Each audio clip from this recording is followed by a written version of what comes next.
Chegou a hora do grande debate aqui no Expresso CNN. A partir de agora, temas relevantes com visões diferentes sobre o mesmo assunto, para você construir, então, a sua opinião. O ministro da Justiça, André Mendonça, exonerou o diretor de um dos órgãos de inteligência ligados ao Ministério. Ele é acusado de fazer um dossiê com informações de 579 servidores federais e estaduais identificados como antifascistas. A Rede Sustentabilidade pediu que o Supremo Tribunal Federal determine a abertura de inquérito para investigar, então, o suposto dossiê. O pedido é baseado numa reportagem do jornal O Estado de São Paulo. O tema de hoje é: Secretaria de Inteligência deve fazer dossiê para investigar funcionário público? Os nossos debatedores são Bruno Salles, advogado mestre em Direito Penal. Boa noite, Bruno. Boa noite, Mona Lisa. E Caio Coppola, bacharel em Direito e comentarista político. Boa noite, Caio. Boa noite, Mona Lisa. Boa noite, doutor Bruno. Boa noite, espectador da CNN. Boa noite, Caio. Começamos com você, Caio. Suas primeiras considerações, então, por favor. Bom, Mona Lisa, eu já peço licença aí para um comentário excepcionalmente longo e conto aí com a sua mediação para equilibrar o tempo com o meu estimado debatedor. No intuito de combater a desinformação, eu gostaria de usar essa fala inicial para alcançar 3 objetivos. Então, primeiro, corrigir a terminologia empregada para descrever esses relatórios sigilosos criminosamente vazados. Segundo, trazer à luz fatos e documentos geralmente omitidos do grande público sobre esse caso. E terceiro, estabelecer uma linha cronológica dos eventos, contextualizando o dever legal dos órgãos de inteligência. Então, vamos começar aí por conceitos simples, repercutidos equivocadamente ao longo do noticiário. O dicionário, ele define o termo dossiê como uma coleção de documentos relativos a um indivíduo, ou seja, é um estudo aprofundado de informações sobre determinada pessoa ou grupo de pessoas. Ao longo do tempo, a expressão dossiê adquiriu um tom bem pejorativo, trazendo a ideia de revelações de natureza privada e até íntima. E essa conotação negativa foi reforçada pela utilização criminosa desse tipo de coletânea de dados, às vezes usada como meio de chantagem, como meio de extorsão. Para ficar em um exemplo histórico recente, o escândalo dos aloprados tinha como enredo a compra de um dossiê por integrantes do PT, o Partido dos Trabalhadores. As informações ali contidas supostamente incriminariam um político tucano da oposição.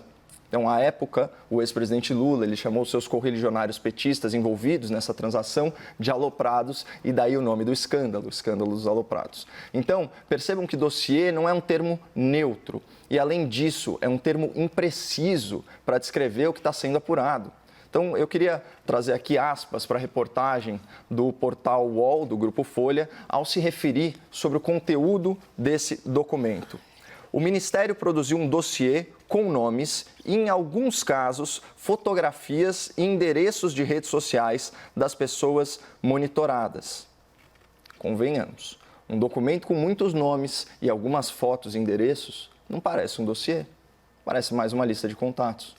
Mas o UOL foi muito mais longe e publicou ontem um artigo hilário e surrealista com o seguinte título: Bolsonaro agora tem uma Gestapo para chamar de sua. Então, só uma breve nota aí de cunho histórico: a Gestapo era literalmente a polícia secreta da Alemanha nazista. Vocês acham que o que foi descrito pelo jornalismo do UOL pode ser comparado ao aparato de Hitler? Bom, quem supera as manchetes e quem lê a notícia inteira tem muita dificuldade aqui de enxergar uma investigação para constranger opositores do governo e promover perseguição partidária. Até porque órgãos de inteligência não investigam, nem produzem dossiês de natureza política. Órgãos de inteligência coletam informações e produzem relatórios dentro de balizas legais. E isso para subsidiar, para auxiliar a tomada de decisão relacionada à segurança pública. Então, concluindo esse primeiro ponto, não é dossiê, é relatório. E não é investigação, é coleta e reunião de informações, feita de forma passiva, sem procedimentos inquisitivos ou persecutórios. Agora vamos estabelecer aquela linha do tempo, citando os fatos, por vezes omitidos, da audiência. Em 31 de maio, contando aí com a participação de setores das polêmicas torcidas organizadas do futebol, manifestantes auto-intitulados antifascistas, ou antifas, foram às ruas protestar a favor da democracia e contra o suposto fascismo do presidente da República. O espectador conhece bem o desfecho desse ato democrático. São dezenas e dezenas de vídeos e imagens lamentáveis desses vândalos portando armas, depredando patrimônio público e privado, destruindo veículos, queimando a bandeira nacional, agredindo policiais e agindo com violência contra apoiadores do governo, incluindo mulheres e idosos. O jornalismo da CNN trouxe ao nosso espectador, em primeira mão, uma entrevista com esses antifas, uma oportunidade bem interessante para compreender a mentalidade e o método desses antifascistas violentos, né? Essas contradições ambulantes. Detalhe importante, como os Black Blocs lá de 2013, aqueles responsáveis pela morte do cinegrafista Santiago Andrade, estavam todos vestidos de preto e encapuzados. Eu separei aqui um trecho chocante da entrevista. Aspas. A gente entende que para superar a opressão, a gente precisa superar o capitalismo. Existe a necessidade da violência. Existe a necessidade da violência. A violência, ela faz parte do ser humano. O Estado é violento com a gente, a polícia é violenta. Por que não se utilizar da violência também? Nessa mesma semana, foram publicadas as seguintes manchetes em periódicos de grande circulação. Aspas, professores antifas saem em defesa da luta armada contra o capitalismo opressor. Outra, delegado que investigou Black Blocs aponta semelhança com antifas. E a entrevista dessa reportagem é chocante também.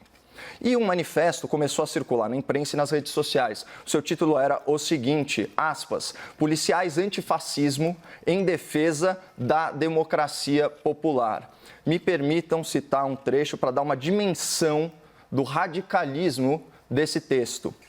É fato que o fascismo nada mais faz do que se apropriar e prolongar os mecanismos construídos pelas sociedades liberais. Precisamos de uma frente única antifascista para organizarmos uma reação às ameaças civil-militares de ruptura institucional. Somente a resistência organizada, que garanta a participação popular, poderá cumprir essa tarefa. Se fosse um socialista de iPhone, com esse discursinho anticapitalista, esse papinho antiliberal, ninguém daria tanta importância. Mas esse manifesto foi assinado por nada menos que 500 policiais civis e militares. Gente com treinamento para uso de força letal, com porte de arma, com farda do Estado. É gente que relativiza o direito à propriedade privada, que acha que o liberalismo é opressor e defende o socialismo de inclinação comunista. Gente da própria corporação que acredita que a polícia é um agente repressor e não protetor. Será que é mesmo tão absurdo monitorar esses servidores, assim como os manifestantes violentos e seus apoiadores, a fim de simplesmente cumprir a lei que instituiu o Sistema Brasileiro de Inteligência? Olha o que essa lei diz no seu artigo 1º, parágrafo 2º. Entende-se como inteligência a atividade que objetiva a obtenção, a análise e a disseminação de conhecimentos sobre fatos e situações de imediata ou potencial influência sobre a salvaguarda e a segurança da sociedade e do Estado. A gente sabe muito pouco sobre esse relatório, ele tem natureza sigilosa. Mas olha, nem sempre a pior interpretação é a correta. E nem sempre o que a mídia ventila é a verdade completa. E a gente vai tratar isso ao longo do debate. Bruno, então, suas primeiras considerações, por favor. Obrigado, Mona Lisa.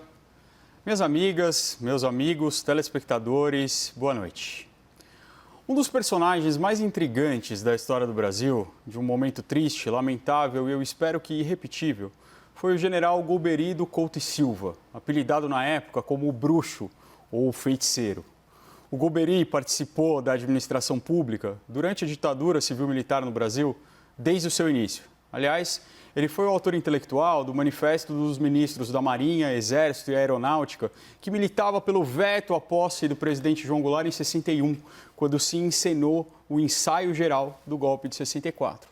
Ainda em 64, depois do 1º de abril, ele foi incumbido pelo Marechal Castelo Branco da criação do SNI, o Sistema Nacional de Informações. um órgão de triste memória que era, na verdade, uma gigantesca máquina de perseguição política às vozes divergentes ao regime militar. O Golbery criou um órgão que tinha uma missão clara: reunir informações sobre os opositores do regime para que servisse como um poderoso instrumento de perseguição política. Em 67, o Golbery deixa o SNI, mas o SNI só ganha força nos anos seguintes. Chega em 74, Geisel assume a presidência e o Golbery, que sempre foi muito próximo ao Geisel e que foi um dos articuladores para sua ascendência à presidência, o Golbery assume o cargo equivalente ao de ministro da Casa Civil, em uma gestão que foi marcada no período pela tentativa de neutralizar a chamada linha dura das Forças Armadas, num prelúdio da transição lenta, gradual e segura para o regime democrático. Nessa época, já no início dos anos 80, o general Golbery, referindo-se ao SNI, ele assumiu que havia criado um monstro. E, de fato, criou-se uma extensa rede de espionagem que recolhia informações, sempre clandestinamente, é claro, de inimigos do regime no Brasil e no exterior. Naturalmente, já que todo poder corrompe, os membros desse regime, mesmo os aliados de primeira hora, como Golbery, passaram, ao longo do tempo, a ser vistos como inimigos do regime.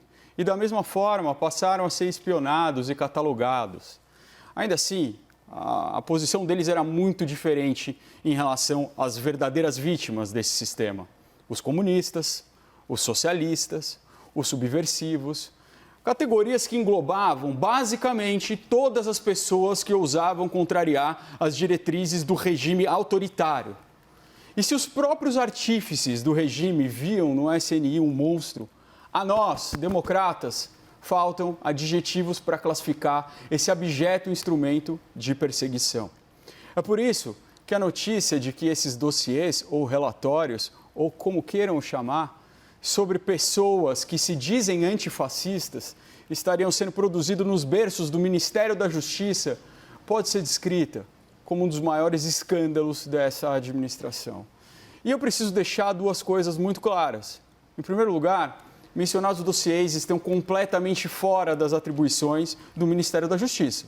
O Ministério da Justiça sempre teve órgãos de inteligência, de fato, mas tais órgãos têm como escopo estrito a coleta de informações para combate à criminalidade, como, por exemplo, a articulação entre as secretarias estaduais de segurança pública, como a coordenação de atividades ligadas à Força de Segurança Nacional, como o monitoramento de atividades ligadas ao narcotráfico, a organizações criminosas. A segunda coisa que deve ficar clara: não se pode criminalizar o antifascismo. Ser antifascista não é, nem poderia ser um crime. Pelo contrário, ser antifascista é uma obrigação da cidadania, é uma obrigação inata ao Estado de Direito, é um pressuposto do regime democrático. Criminalizar pessoas que se dizem antifascistas, paradoxalmente, é usar um dos mais conhecidos instrumentos do fascismo: a rotulação de determinados grupos de pessoas como inimigos e criminosos para justificar a sua perseguição. O movimento antifascista não tem qualquer relação com vandalismo, não tem relação com black bloc, não tem relação com qualquer atividade criminosa. O movimento antifascista tem relação exclusiva com a defesa do Estado democrático e de direito e com a defesa dos direitos humanos. Ser antifascista é lutar permanentemente para que o pesadelo que assombrou o mundo na primeira metade do século passado jamais volte a despertar. E fixadas essas premissas, é necessário que se diga em alto e bom som a elaboração de dossiês catalogando cidadãos por suas opiniões políticas, principalmente quando se trata de agentes públicos como professores e policiais, é um ato inequívoco de perseguição política. Representa um desvirtuamento das funções principais do Ministério da Justiça, da Secretaria de Operações Integradas, da Diretoria de Inteligência. Órgãos que devem usar os recursos públicos para a repressão de atividades criminosas, jamais para a perseguição ideológica. E se ainda não ficou clara a aberração que esse dossiê antifascista representa em uma sociedade avançada, eu peço ao telespectador que faça comigo um pequeno exercício de transposição. E se fosse um dossiê antissemita, elencando os judeus e suas atividades? E se fosse um dossiê anti-islâmico, catalogando todos os muçulmanos do Brasil por região, por onde eles residem? E se fosse um dossiê anti-evangélico, enumerando todas as pessoas que professam religiões neopentecostais, alertando as autoridades nacionais para isso, chamando isso de perigoso? Não fica perceptível que é um instrumento de perseguição política? Essa abominação merece uma resposta rigorosa das autoridades.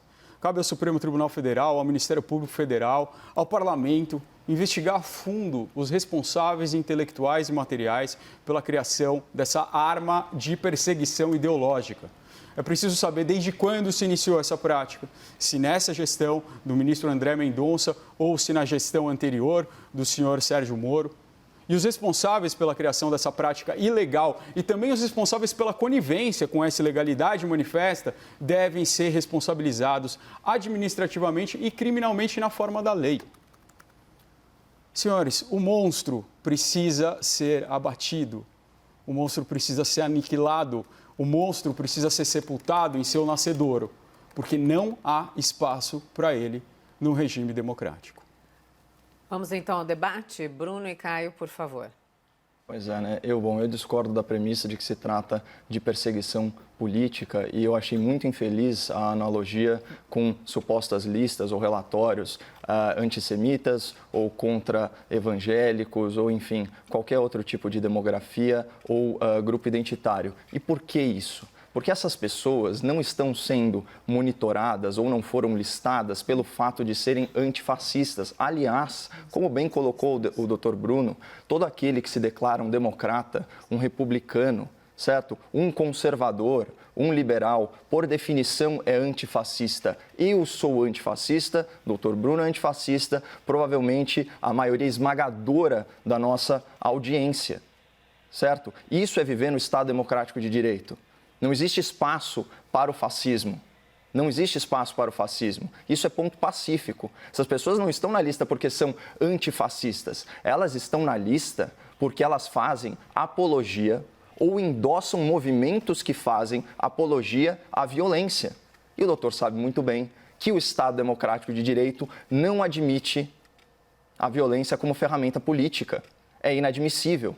Portanto, não adianta você se intitular antifascista e não tolerar divergência política. Não adianta você se intitular antifascista e agredir mulheres e idosos que simplesmente apoiam um governo ao qual você faz oposição. Não adianta você se intitular antifascista e sair falando por aí que violência é necessária. Há um segundo trecho dessa entrevista concedida com exclusividade à CNN pelos antifas, que na verdade é simplesmente uma abreviação de antifascista, que diz o seguinte: sem dúvida nenhuma é necessário violência, a violência é revolucionária. A gente se utiliza da violência porque a gente tem amor pelos nossos. Olha o divisionismo nessa frase, nossos, nós contra eles.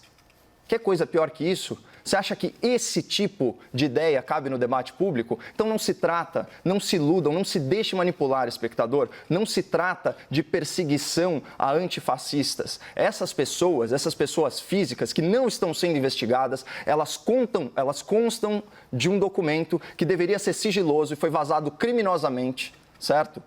Não estão sendo investigadas, não foram perseguidas, o Estado não tomou nenhuma ação contra elas ou contra a liberdade de expressão delas, nada disso aconteceu, certo? Só que são servidores do Estado que corroboram, que endossam e em alguma medida estão envolvidos na promoção dessas ideias que são antidemocráticas por definição, não cabem no debate público e é um absurdo desinformar o público dizendo que eles estão na lista porque são antifascistas. Não, porque são apologistas da violência e isso é inadmissível.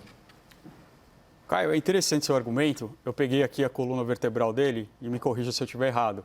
Então, basicamente, não é uma investigação, é só um relatório de inteligência, mas não teria problema nenhum investigar, porque essas pessoas estariam inclinadas para a violência. Claro que não, doutor. Elas precisam cometer algum ato ilícito ou sobre o qual haja suspeita de ilicitude para que seja provocada a investigação. Isso não cabe ao Ministério da Justiça, cabe às forças policiais.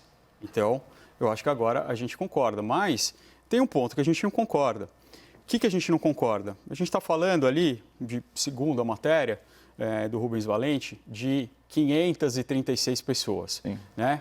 536 pessoas estão sendo rotuladas por se considerarem antifascistas como vândalos, como violentos, como pessoas que querem uma desestabilização institucional. Mas eu vou pegar algumas pessoas que foram citadas na matéria. Eles não dizem todas, mas eles citam. Um deles, Paulo Sérgio Pinheiro. Ele é integrante da Comissão Ars de Direitos Humanos. Ele é presidente da Comissão Independente Internacional da ONU sobre a República Árabe desde 2011 e ele foi secretário nacional dos Direitos Humanos no governo FHC.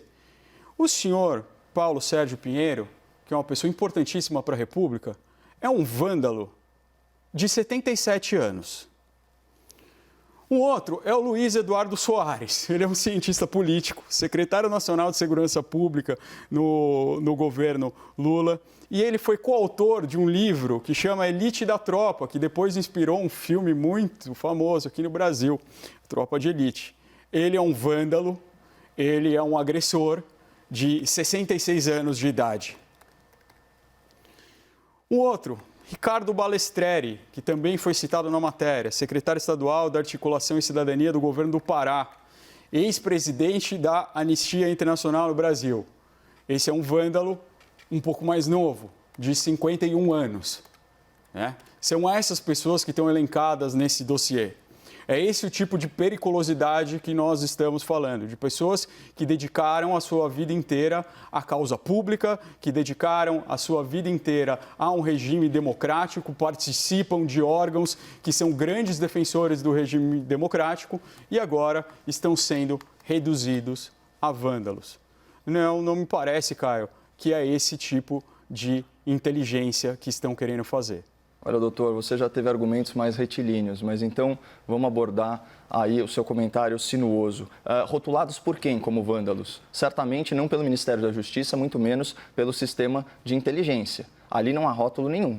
Eles estão sendo monitorados dentro de um contexto que eu trouxe para o espectador numa linha do tempo muito clara. Há uma manifestação, essa manifestação é violenta, não só uma, né? Os casos mais graves foram em São Paulo e Curitiba, mas houve outros episódios, né, pelo Brasil todo.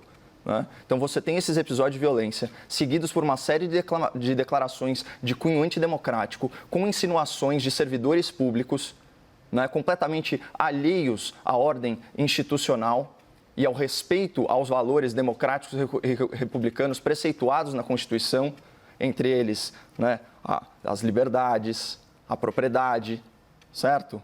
Né, o respeito às instituições, falando em resistência, né, flertando com o termo democracia popular, que é um grande eufemismo para socialismo, para comunismo, esse tipo de coisa. Nenhum comunista costuma se admitir dessa forma, não é verdade? Ele se diz um democrata, ele quer democratizar as coisas.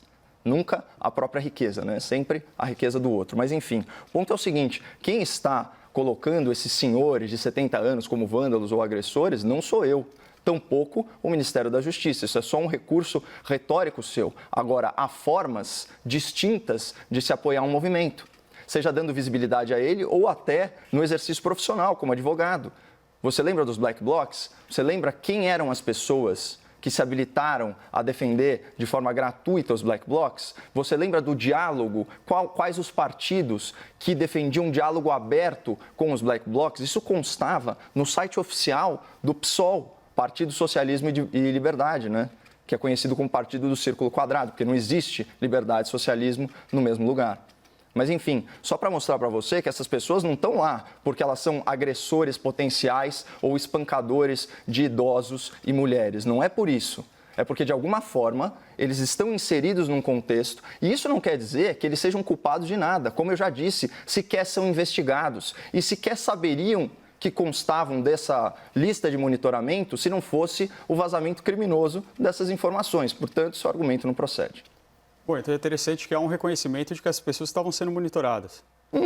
É evidente, se elas estão listadas junto com um grupo de servidores nesse contexto, é óbvio que elas estão sendo ou monitoradas ou pelo menos listadas. Não dá para saber, o documento é sigiloso. Então, a gente está aqui em elucubrações, ilações, mas, enfim, não dá para ter a pior interpretação possível sobre tudo que vem do governo. Isso não é fazer análise séria. Mas há um reconhecimento de que há um monitoramento e esses serviços de inteligência que foram citados hoje, basicamente o que eles faziam era monitoramento. A SNI não ia lá e não prendia ninguém. A SNI prestava informações de inteligência para outros órgãos, como é o que parece que aconteceu. Que prendiam as pessoas arbitrariamente, né, doutor? Não é o caso do Estado Democrático de Direito. Para diversos órgãos, inclusive órgãos policiais. É isso o que dá conta a essa matéria e é esse o grande escândalo que hoje está aberto no seio da República. E é claro que quando a gente fala de uma redução, ora, a gente pega uma pessoa que milita pela violência, a gente não pode colocar todo um movimento ligado a isso. Teve um movimento na Praça dos Três Poderes, que a gente viu, que foi desmontado há muito pouco tempo, que queria usar violência, que falava em quebra institucional, e a gente não pode pegar de forma alguma essas poucas pessoas e dizer que todos os apoiadores do presidente Jair Messias Bolsonaro são violentos, que eles querem uma quebra institucional. Isso é uma redução. É claro que é uma redução. O movimento antifascista é tão antigo quanto o fascismo. Ele nasce como uma resistência ao fascismo. Ele nasce como uma resistência ao autoritarismo. E é isso que ele prega fundamentalmente. A gente não pode pegar uma meia dúzia de pessoas violentas que podem ter se exaltado em manifestações aqui na Paulista, que teve exaltações de todos os lados e a gente eu assisti a cobertura pela CNN. Eu vi senhoras idosas com taco de beisebol, e com a bandeira nacional, pessoas ostentando insígnias de partidos totalitários, que, claro, a gente vai ter sempre o argumento, não, aquilo é só uma bandeira do país, mas a gente sabe por que aquilo estava sendo utilizado daquela maneira. Existiu isso, a gente vai taxar o movimento inteiro por causa de algumas poucas pessoas? Isso é um reducionismo que eu não aceito. Vamos para os argumentos finais agora, tá? Começamos com você, Bruno, e depois o Caio, por favor. Bom, eu acho que o muito importante é que a gente pode trocar algumas palavras, chamar relatório de dossiê, a gente pode chamar inteligência de arrecadação de informações, mas a verdade é que uma investigação, ela nada mais é do que uma arrecadação de informações. Uma investigação, como essas investigações que vão culminar em uma operação policial, elas partem do princípio que elas vão monitorar certas pessoas para que possa se identificar atividades criminosas e até impedir atividades criminosas.